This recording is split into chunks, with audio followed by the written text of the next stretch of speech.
Asalaamu calaykum waraxmatullaahi wabarakaatuh. Waa walaalkiin Abdicasiis oo idin la isku soo noqod wacan. Maanta barnaamijkeena waxaynu ku qaadan doonaa barnaamijkii qoraalaha ahaa. Haddaba diyaar waxaa inoola ah walaalkeena Maxamed. Walaal Maxamed soo dhawaaw. أعوذ بالله من الشيطان الرجيم.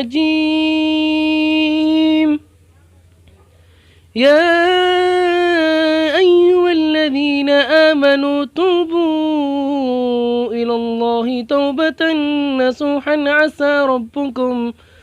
عسى ربكم أن يكفر عنكم سيئاتكم ويدخلكم جنات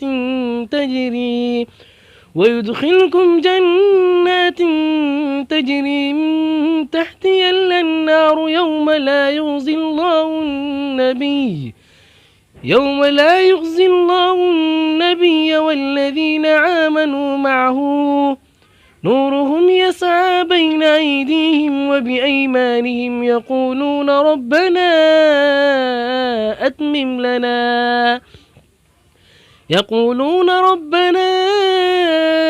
أتمم لنا نورنا واغفر لنا إنك على كل شيء قدير. يا أيها النبي جاهد الكفار والمنافقين واغلظ عليهم ومأواهم جهنم وبئس المصير.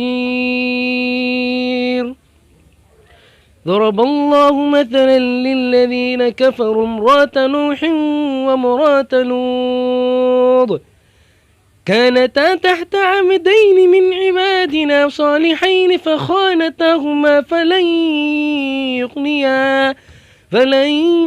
فلم يغنيا عنهما من الله شيئا وقيل ادخلا النار مع الداخلين. وضرب الله مثلا للذين آمنوا امرأة فرعون إذ قالت رب ابن لي عندك بيتا في الجنة ونجني من فرعون وعمله ونجني من القوم الظالمين.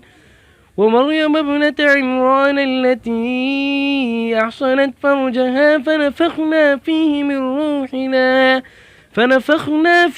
روحنا وصدقت بكلمات ربها وكتبه وكانت من القانتين.